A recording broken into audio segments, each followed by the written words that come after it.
These are Nebraska corn farmers. They work in acres, not hours, harvesting the energy and climate solutions the world needs. We are proud to stand with you. The success of tomorrow's soy industry depends on the actions we take today. The future is here, and the time to move is now.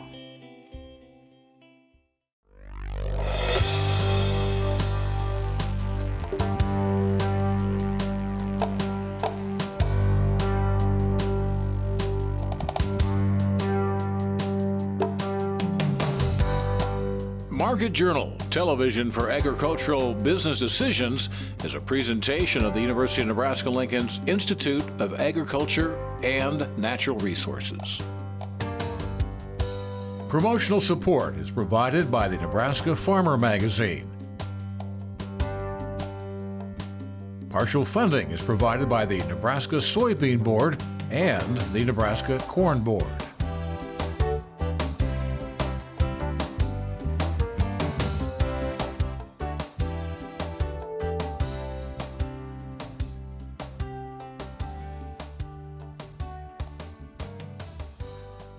Well, thanks so much for joining us today on Market Journal. I'm Bryce Duskin. Sure hope you had an enjoyable Thanksgiving. Perhaps you're one of those that might wait till the weekend to celebrate. Either way, our entire Market Journal team wishes you some warm greetings this holiday season. We join you from Kansas City, Missouri, as that was the site of this year's NAFB, or National Association of Farm Broadcasting Convention, their 80th gathering. During this year's show, we had the chance to visit with many of the agriculture groups here on location. So we bring you some of the special reports with our coverage. We begin today with a look at land values in 2023 and look ahead what might be in store in the new year.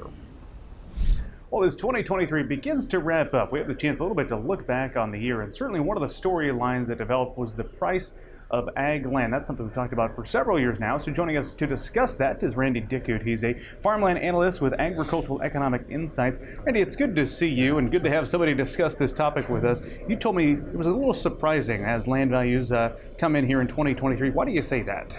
I think it is because as we entered 2023, the land market had made another bump up, strong prices, but we were looking at a challenge of higher input costs, lower, farm profits, and higher interest rates. And in the general economy, everybody thought that was going to slow the whole economy down, and therefore it would affect agriculture also and change the cap rate outlook for farmland. Well, it really didn't. Farmland stayed steady in most cases, went up higher. There probably weren't many new records, but there were still very strong prices at auctions. And what we've seen this fall, and gosh, over the summer too, are still strong bidding for land. Maybe not as many bidders, but they're still bidding on that as farmers have some left or cash stored up from the previous years, and when that farm comes up for sale, which is once in only every 3 or 4 generations, they're going to bid up to get it. A lot of times we see the headlines come out when it comes to the record land price in this state or that state. As you look at that, factoring that in, but also just the broader picture as you laid out there, just steady increases that we saw in 2023, is that generally the theme? Well, yeah, in 2023 we saw some increases in places, but they were smaller. They weren't to double digits, they were single digits, and some places was flat. For instance, some of the latest statistics from Iowa show just a very slight decline over the past quarter. But that's hard to tell. But I think the bidding has been strong here. We have seen some of those new records, but like North Dakota and stuff. But I think there's still interest in that long term. But I think we're going to come to the point those higher interest rates and expectations, lower commodity prices are going to be a challenge to maintaining that upward movement. Certainly over the past several months, there's been an increased focus on who is buying land in the United States. A lot of congressional hearings at the national level, but also states are trying to put a special emphasis on that, in particular concerned about Chinese ownership. You bring up, though, a lot of times when you go to the local auctions, it's farmer versus farmer, trying to see who can buy the neighboring land. Is there any data you can track to see who's buying ag land, or is that just one of those things that's tough to nail down?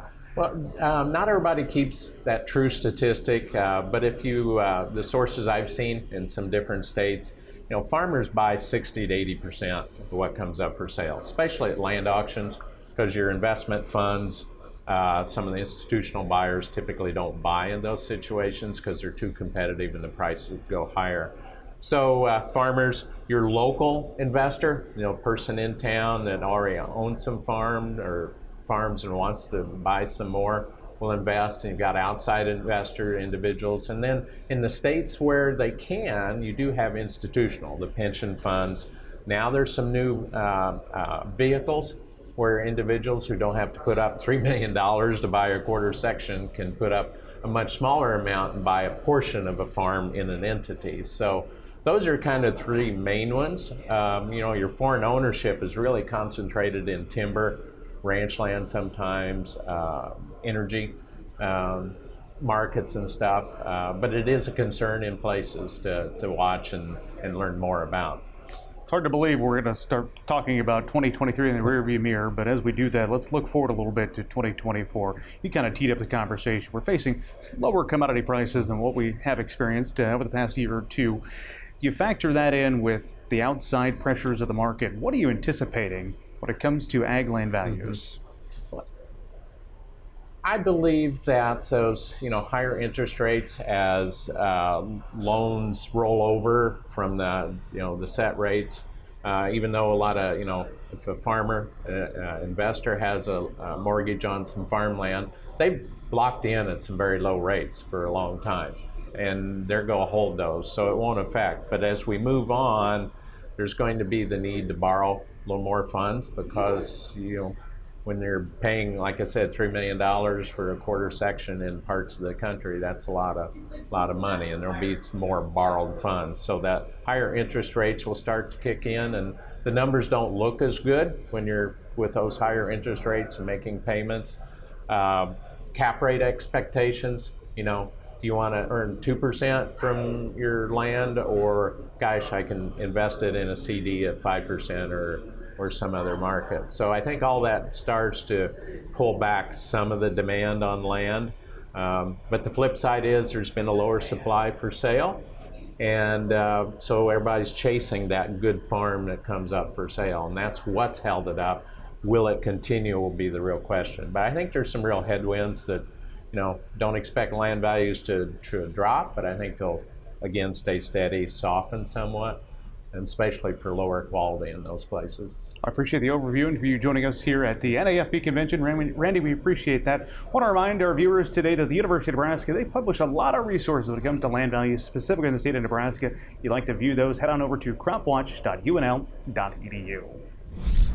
We talked about rising land values. Now let's talk about the price of food. Of course, a lot of people celebrated Thanksgiving this past Thursday. More celebrations still to come this weekend. And as you were shopping, you might have noticed prices slightly lower than they were last year. At least that's according to the folks at the American Farm Bureau as they track that year to year. Joining us here at NAFB is Joby Young. He's the Executive Vice President for the American Farm Bureau Federation. Prices a little bit down this year, but man, they are still higher as we look at historical data, right? Yeah, that's right. And American Farm Bureau has been doing this informal survey for 38 years, and while down a little bit from last year, still the second highest year on record. So 4.5% reduction from last year, but just in recent years we see it's still 25% above 2019. So I think that shows what a lot of people are actually seeing themselves when they go out there and they've been up and down the grocery aisles, that the food has still had inflationary pressure the last couple years here, and they're still seeing that. When we look at the individual pieces of that, of course, our voluntary shoppers that go out, we had shoppers, 200-something shoppers in every single state, and they're able to go see what things cost. And the biggest piece of that total is a turkey. And so I think most folks, you can see that with the avian influenza and some of those other things moving out, the turkey price has fallen a little bit, but other things still at elevated prices. You survey a lot of different items, and you publish a neat survey that's available online to go see, each year how those track. As you looked at that report this year, any surprises or things that caught you, off guard a little bit? Well, some interesting insights I think come out of that are, anecdotal examples, and so one thing caught my eye was some of the bread products like dinner rolls. Those are still up quite a little bit. Where if you follow commodity prices, you see wheat prices down. So we think that might be something that worth mentioning, that it shows that for the consumer, a higher price in the grocery aisle or at a restaurant doesn't necessarily translate to higher prices for a farmer, because they take a smaller a small portion of that food dollar. And so packaging and distribution and labor throughout the rest of the food supply contributes to that. So I think that's an interesting insight for sure. And there's things across the survey, as I mentioned, the price of turkey falling and how big of a part that plays in the Thanksgiving meal. There's differences across regions.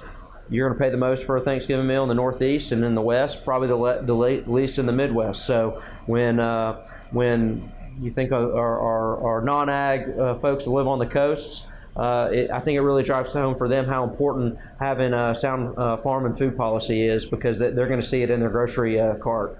To that point, we've got an extension on the Farm Bill. Looks like 2024 is going to be the year. Maybe lawmakers are going to be able to take that up, and perhaps, of course, all the ag groups, we want that to be passed.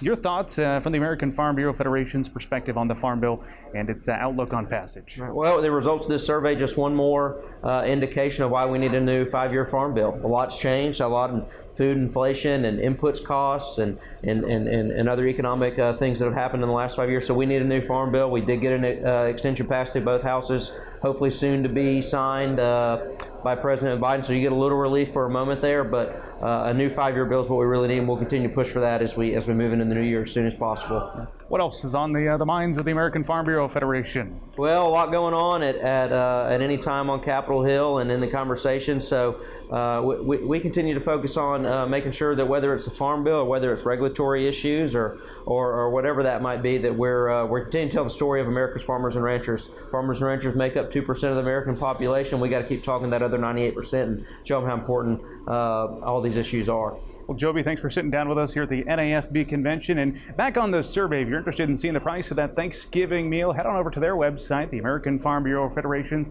It is fb.org.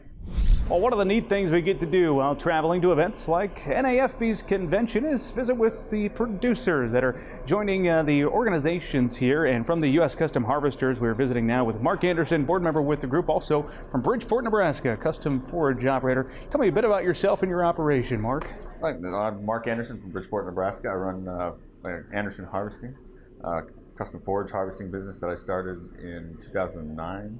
And serving here as a board member of the U.S. Custom Harvesters, here to talk about our issues that we're seeing, promote our organization, and promote our convention coming up in January.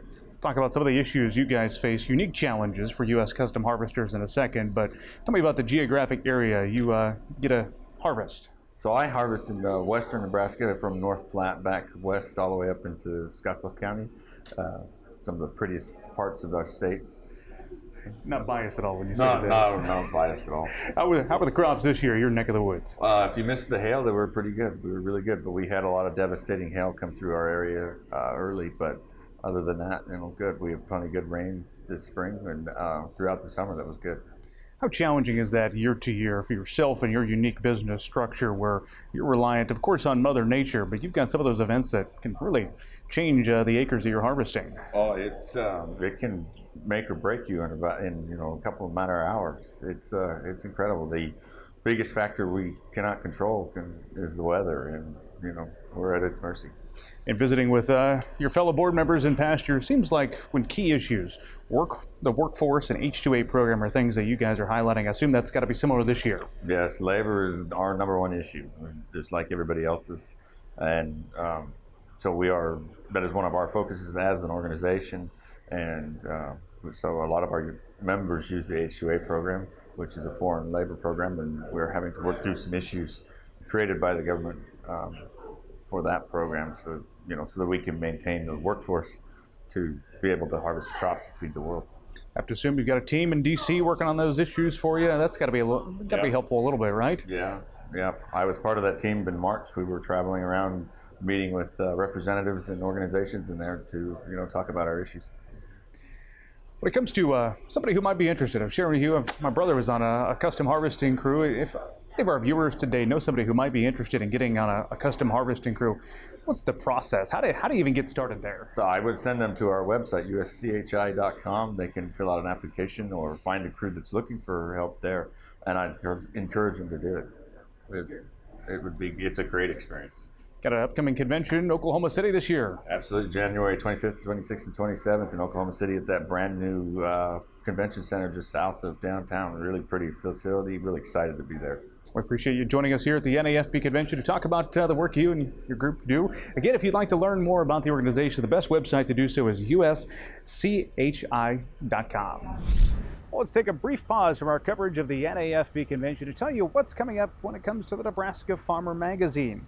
For more than a century, sugar beets have been an important crop in western Nebraska.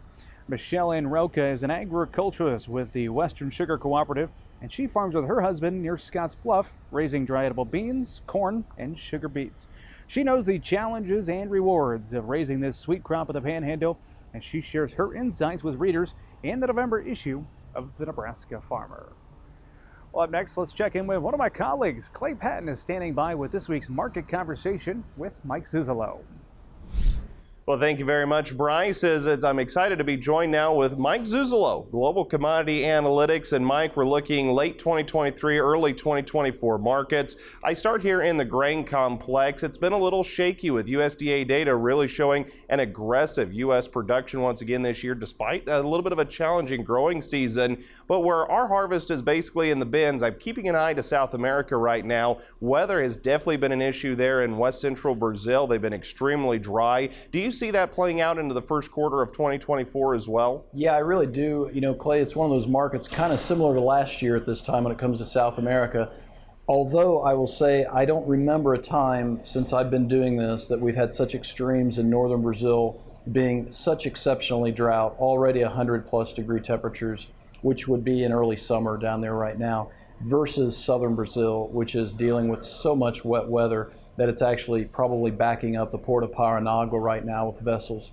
And that doesn't look to end anytime soon. And so I do think that as we go into the holiday season especially, that South American weather probably will play a bigger role than normal. Similar, I think, to maybe last year. And I think it's going to add a lot of extra volatility on what maybe would be more of a quiet time period, especially for the smaller trader or the institutional investor. So there's going to be a lot of eyes kind of watching as we go out and flip the calendar what's happening in South America. Logistically, though, you were talking about it. I know we were struggling with some lower Amazon rivers earlier in the year. Is that southern moisture helping that, or are they still facing logistical challenges getting what was a big crop last year out into the world market? Yeah, from what I can tell right now, it seems as though the Mississippi River situation south of Memphis is very similar to what Brazil is dealing with in terms of a north-south river congestion issue. And I think the flooding issues are probably creating issues with road problems, problems with getting trucks through the Amazon forest because of washouts and landslides and things like that. Producers in that southern part of the country, some are saying they're going to replant as much as 30% of their soybeans at this point. And that's going to be really tough to get a good yield off of. It's possible, but I think after the Thanksgiving holiday, if we're still dealing with these kind of issues, I think the trade will start to clip and start cutting back that production number. I suspect the trade's still sitting around a 160 million metric ton bean crop for Brazil right now. Let's talk about the crop here in the U.S., though. USDA data indicates that really we have most of it in the bin at this point coming late into the year. With that, are you seeing any moves in the cash market that would indicate is the farmer shutting the door on the bin, or are they still letting some out into this cash market right now? Farmer's shutting the door in the bin, but he also probably has a little bit more than he expected, so he probably is letting some out in the last month. But I would suspect going into the holidays, he's going to be pretty tight holder. One thing that I am keeping a track of is the central corn belt. You know, the Mississippi River I talked about, and it losing a lot of its river levels as we go into the holidays. But the central Illinois cash basis is starting to really perk up pretty dramatically. And eastern corn belt farmers in some areas are telling me they've got too high a moisture. They're going to lose probably some of their yield through a lighter test weight. So these are a couple things I'll be watching going into the new year and that January crop report.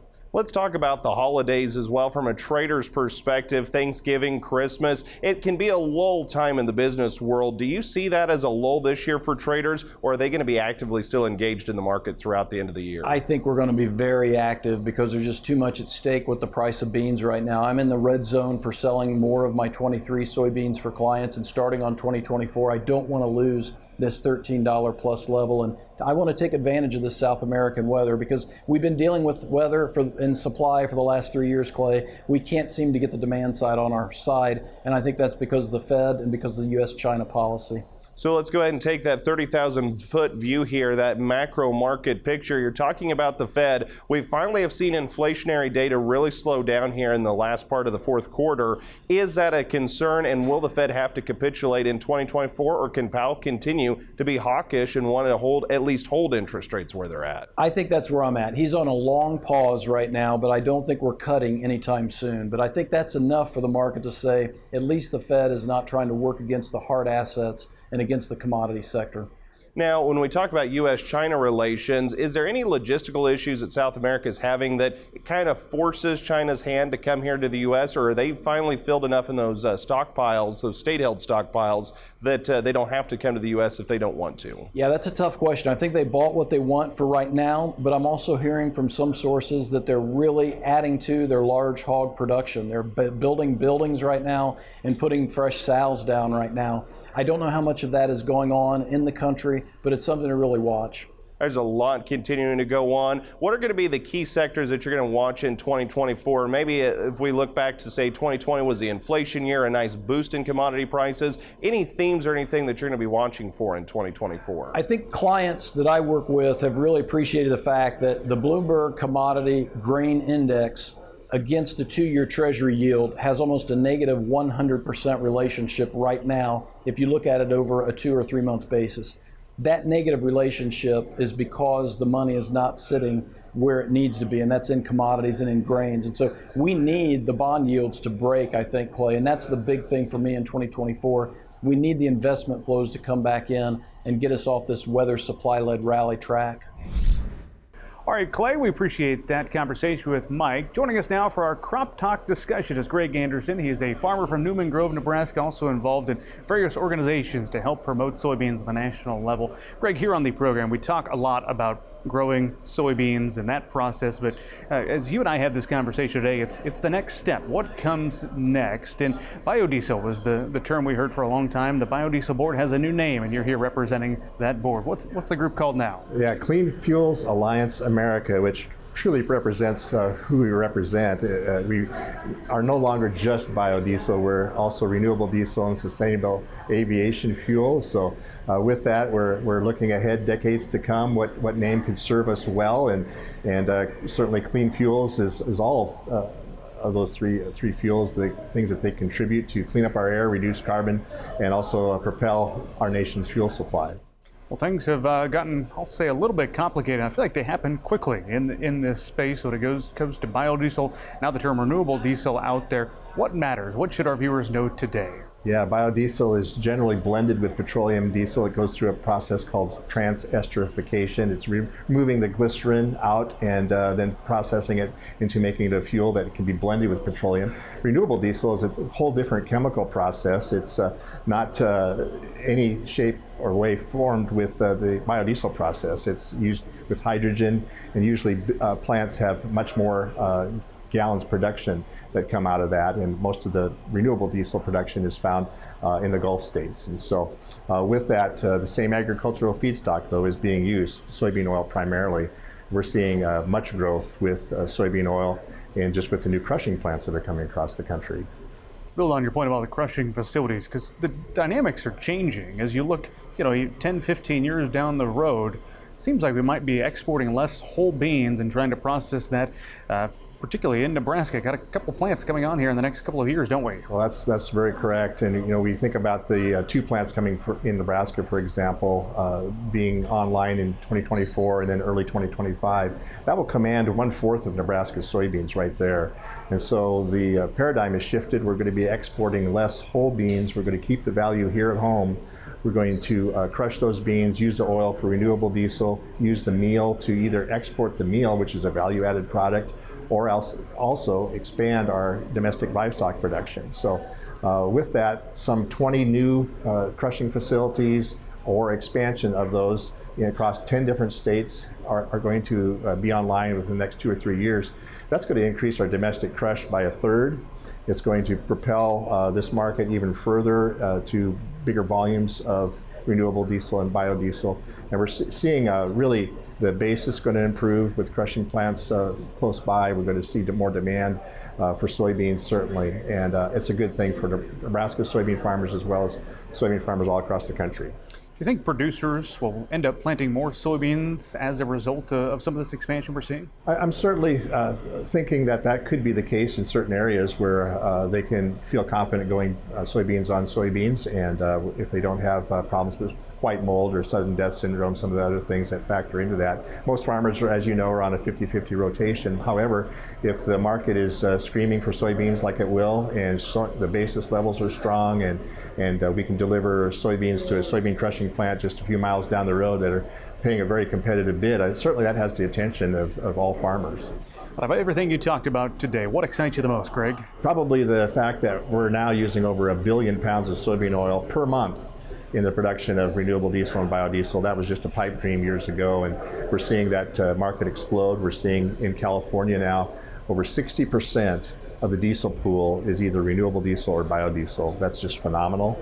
We're seeing a growth in the northeastern states for bioheat, which is biodiesel blended with heating oil to serve millions of homes for clean, efficient heat that is renewable, that has less carbon less carbon, less particulate emissions, all of that. Carbon reduction is really driving this market on both coasts. We're in the middle.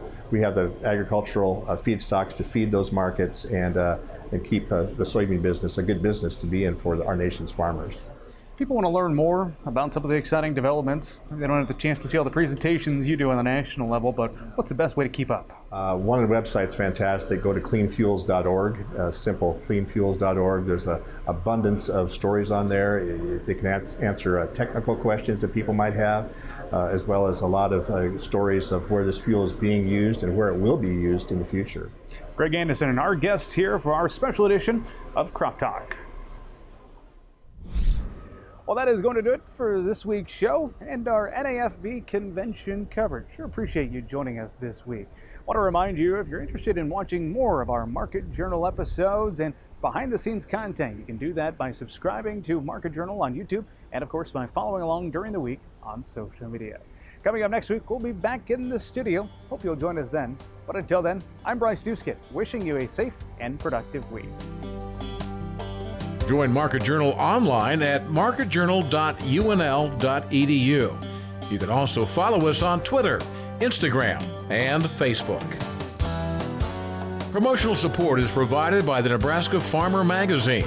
Market Journal is produced by the University of Nebraska-Lincoln's Institute of Agriculture and Natural Resources.